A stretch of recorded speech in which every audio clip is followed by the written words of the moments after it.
You may have trial. I don't care. If you live in God, your trial has expiry day. You don't need to pray about these things. They will live by their time. You only need to live by God. And the God you live by, His angels will honor you. Listen to me. Christianity is not a show. It is a life of God in man.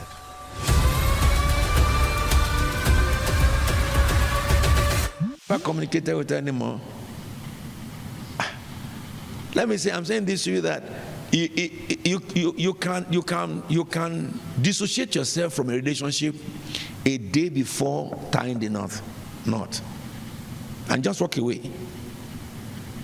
I will tell you the difference between promise and undertaking before we stop today. And so, because I didn't contact her, she didn't contact me. But that's 73. What is the month I met you? In August 18, I met Mommy. The moment I sighted her entering the garden I knew this is my wife. She has every 100% all I need from a woman to appeal to me. Okay? I won't tell you the story about that because I will show you many more things. But when I went to her, I don't know how to woo a woman, you know. I just went to her and said that you are my wife, and that's it. That's where we started. She was a fundamental Christian, what they call scripture union. No earring, no makeup, wear a gown that is to the leg, gown cover everywhere. Because in those days, they believed that those exercises will prevent you from committing fornication and getting shipwrecked. But yet, nevertheless, it's not the covering, but the persona and the weakness is there in my spirit that I've found the person that God has ordained for me. And you know, at that time, so many boys went to her. I stood clear because I knew that is my. And she said no to everybody until I got to her. Now, the rest is story. Today, if you look at Christ Faith Tabernacle, I am the visioner, but that is the builder. Oh yes. My head is hot. I'm a master builder of this house. But many organisms you see happening in CFT, she's the one God gave the inspiration. Women of Our Destiny came from her. Several things that Women of Our Destiny came from her. And God allowed her to work as a flight stewardess where they trained her again on, you know, how to dress, how to keep things. And personally, you know, she's August's baby. August children are very finicky. If you're not careful to a fault. She happened to be born the same day with my father. Am I talking to you? So, the area that I need to be complimented, she fits into it perfectly. Perfectly. Because I'm explaining to you that marriage should be enjoyed. God commanded you to enjoy life. You can't enjoy life with somebody that you wake up in the morning and be saying that, and you saw another girl walking in church, you say, I wish I had waited a little bit, you know, this one would have come. I wish that. So what I saw, what is in my brain, as will be satisfied with as a man, everything I found. Am I talking to you? But of course, at that time, I was very committed to the Lord. I have encountered, the Lord had visited me before that age that I met her. Because I was an intercessor from 1966. All right? And that night when I got to my call, I woke my mother up. And I told my mother, I found my wife. He said, is that why you wake me up? He said, Shegu, please, let me sleep. You know, it's more, boys are used to their mother than their father. Girls are more closer to their father, you know. But boys will go to their father when they want to talk. You understand now? But your mom, you play with your mom and, you know, if you are not careful, she's your mate. So, whatever it means, my mother said, see, sleep. So when we woke up in the morning, I sat her down. I said that the Lord had given me my wife. She said, how? And I told her. And I said, she said, okay, what about the one we have been planning for you now for 3 years? I said, this is what happened. I've left her. But this is what happened yesterday. I was the ringleader of that occasion that brought my wife. So whatever the case may be, he said, okay, come and tell your dad. You know, and that is the cream on the top. I told my dad, I met my wife yesterday. My father said, your what? I said, wife. He said, what about the one we have been paying dowry? I said, it's not my wife. And my dad said, okay. Have you asked the Lord? I said, yes. He said, and the Lord said what? The Lord told me that's my wife. That is my home. It is in my home I understood about hourly prayer. That is hours of prayer. I am the bell ringer that will call other people to come and pray at every hour. 9, 12, 3, 6, and 9. We're in church. 5 a.m. we're in church. We go to church. From church to school. 3 p.m. we close in school. Straight to church.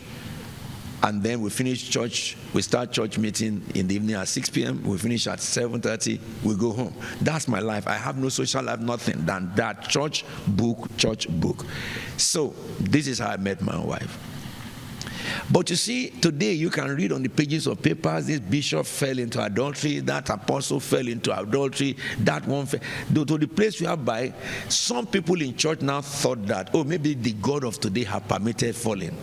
No, Satan is the one that fell there because they didn't understand the principles of the scripture as to follow it. After qualification and success in business in life, the key to life that can break or make you is marriage. It can break you or it can make you. Tomorrow we'll talk about marriage can break and it can make. And I'll show you the scriptures. That's the reason why from Ecclesiastics, a man must be careful. The whole of Proverbs, we read it from chapter 6, 7. Instruction to a young man to be, your eyes and ears and nose must be open. It's possible for you to meet the person you want to marry through relationship with somebody introducing them. It's possible for you to meet in church. It's possible for you to meet in boss. It's possible anywhere, in social gathering, in professional gathering and stuff like that, education, school and stuff. But you must know this, that whoever you must say, I want to marry, one, he must fully appeal to you. Two, he must be full of God's Spirit. And if he is full of God, he will be a successful career person. Nobody who is a lover of God fail in career. It's impossible. It is impossible. It has never happened to those who love God in the Bible to mention one failure in the Bible who love God. You will never find it. So similarly, anyone that you will say that you can marry after loving God all your life and building yourself up, you can't manage anybody. You can't manage anybody. It has to be somebody that appeals to you. That's God's perfect plan for you. It has to be somebody who loves God like you. It has to be somebody who is career success. If you are not, there's I will say a lot of likelihood. If I will put a percentage, I say 90% likelihood that marriage will not go too far when the tempest will come. But so that scripture says, I finish it, all your meaningless days, for this is your lot in life and your toilsome labor under the sun. Whatever your hand find to do, do it with all your heart, for in the grave where you are going, there is neither working nor planning nor knowledge nor wisdom. We'll talk about that when we look at relationship and divorce. That's what that refers to. So this is on this topic I'm telling you, we only have one life. Yes? And your life has no duplicates. When a Christian gets into marriage, If that marriage is broken, there's a big problem. There are many uncertainties that the enemy can use against such Christian. We'll look at that when I talk about why divorce. So, but for now, those of you who have not married know this. Your wife is your lot, the only lot you have in life. So be careful to choose. Don't choose out of compassion. Don't marry somebody out of compassion. And you must hear God to begin to decide that this is the person I want to marry. If you can't hear God well, you need to ask your spiritual oversight. You see, when people have in a church like this, where God speaks and reveals things, if you decide to go and marry, and you bring a woman to me and say, this is the person I want to marry, you know my principle, I will never tell you if it is wrong. In my life, I won't do that. Because if I do that, and I've done that in the past, it's a boomerang. Because before you bring a person to me that this is the person I want to marry, you have made up your mind to go ahead. Any instruction that don't, it will give trouble. It will bring strain between my relationship and you. You will begin to have all that thoughts about Apostle.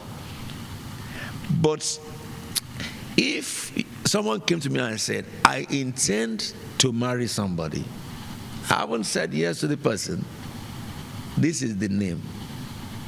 Then you put me into a place where the gift of God in me can work for you. A prophet see what they don't know. That is where the field that prophetic work most is where we are not informed.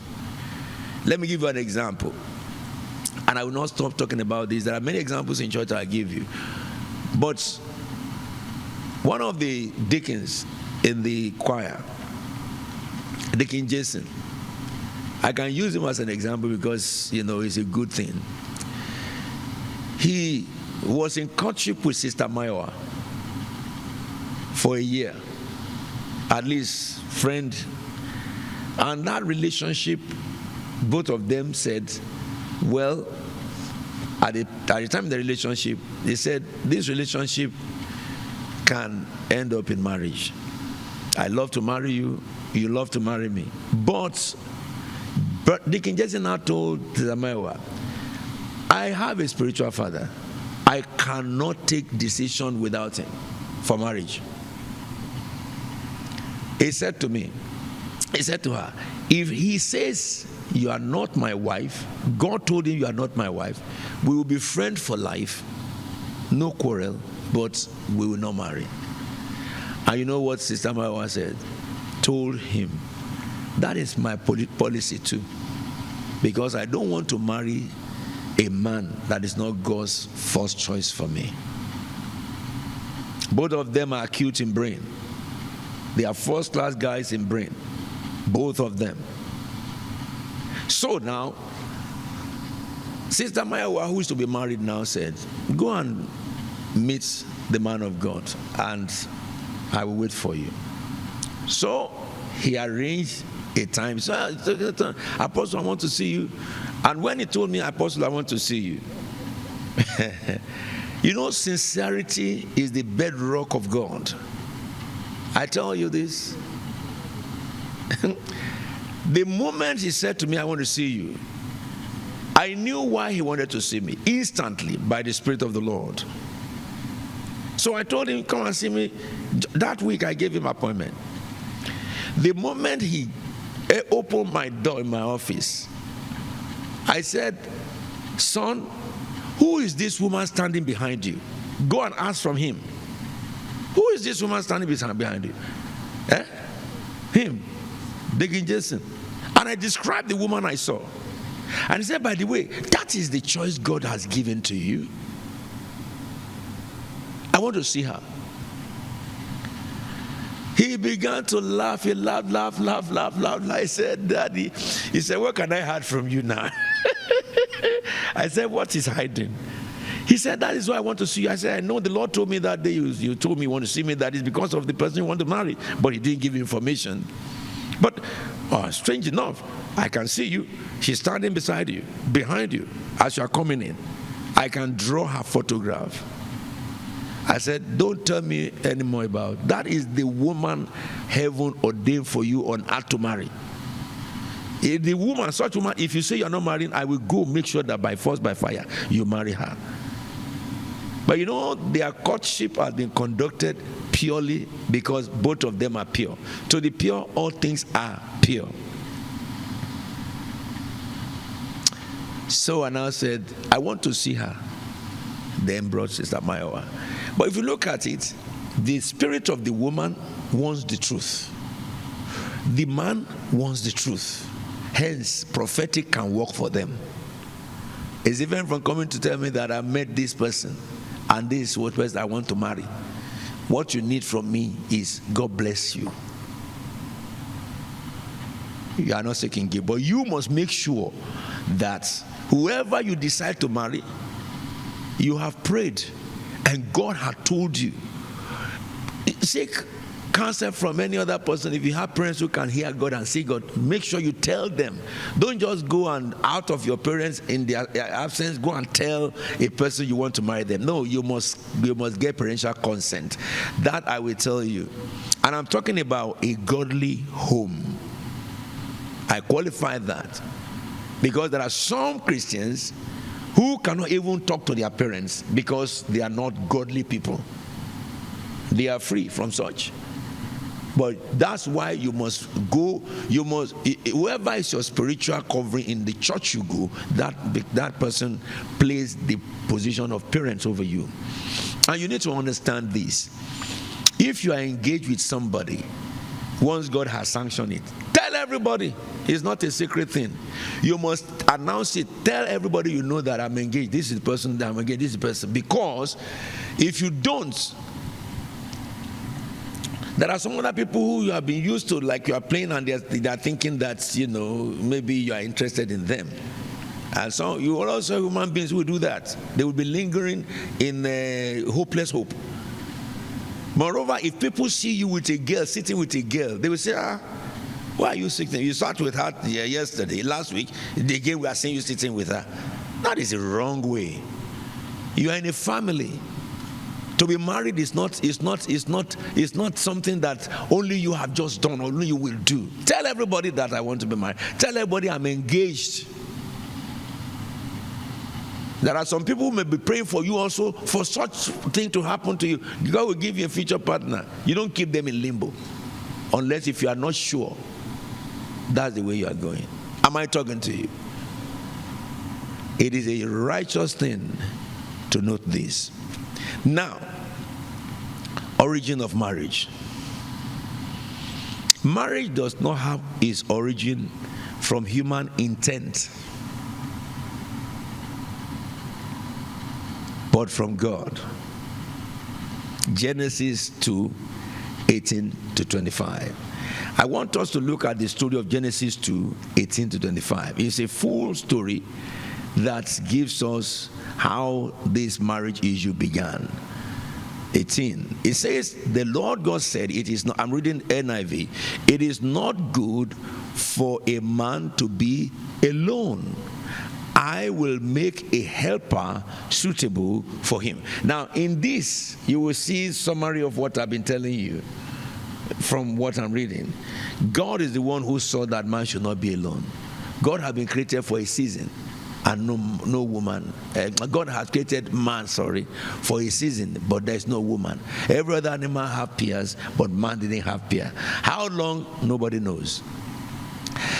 It says, I will make him a helper. So marriage came from the mind of God, not from the intuition of man.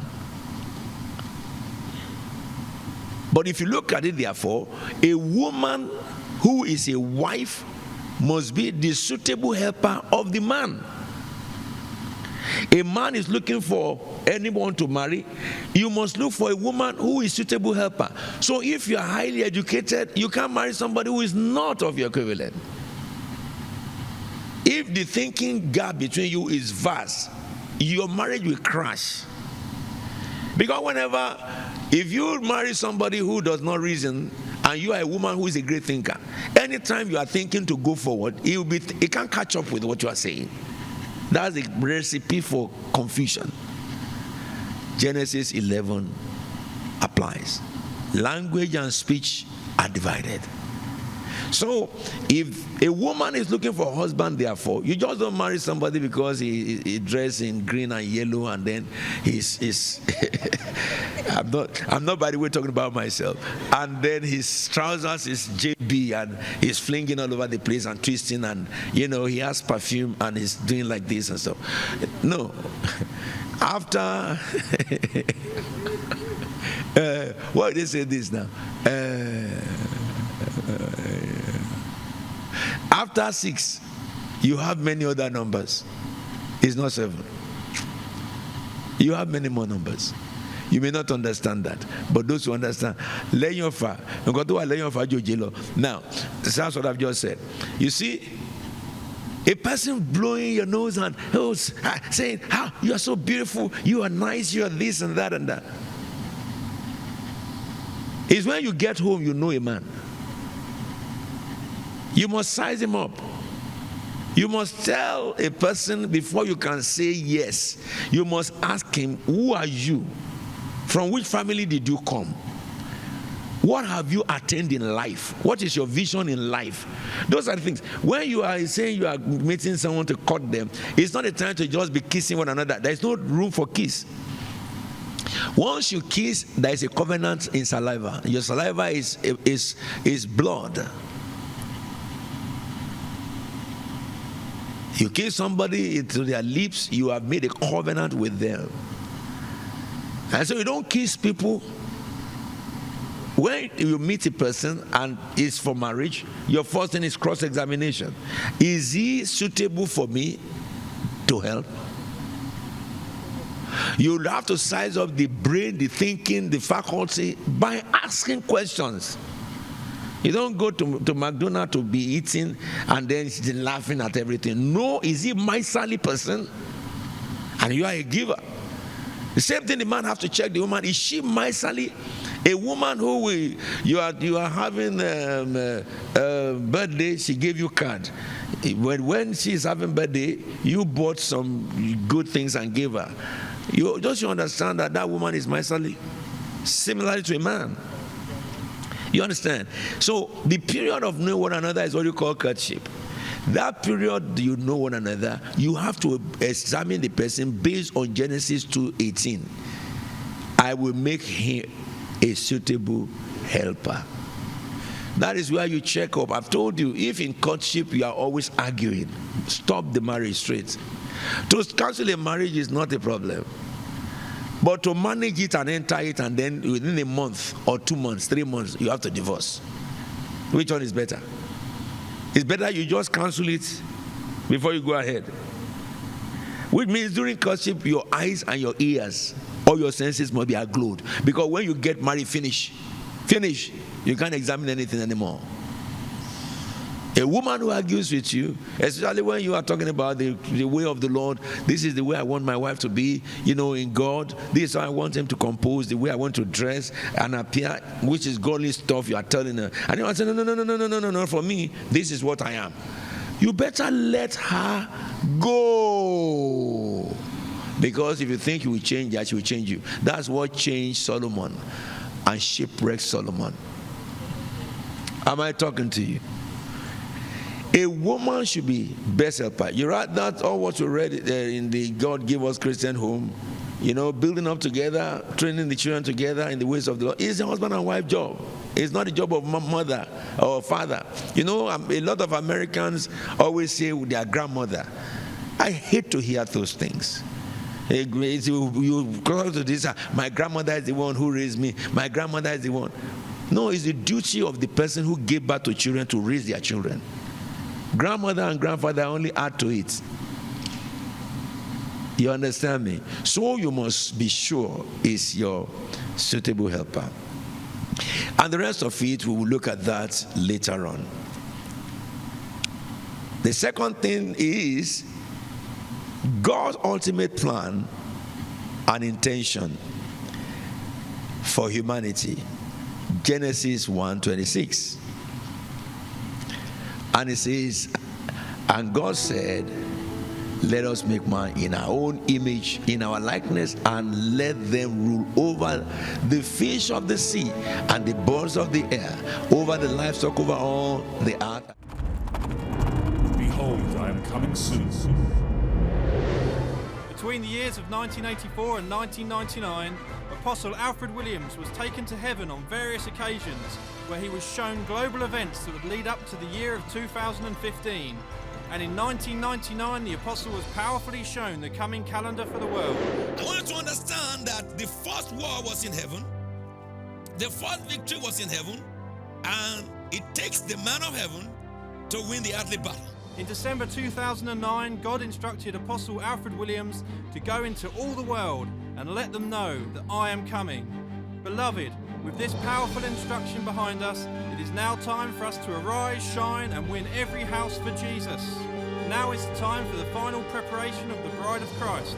A final trumpet call to righteousness in this time that is running out before the rapture of the church. Join us on this dynamic campaign to reach every house in Britain. They need to hear the call. Who will tell them if we do not? This is the prophesied time of harvest.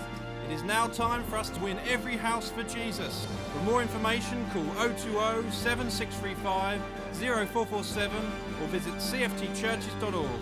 The time has come to arise, shine, and win every house for Jesus.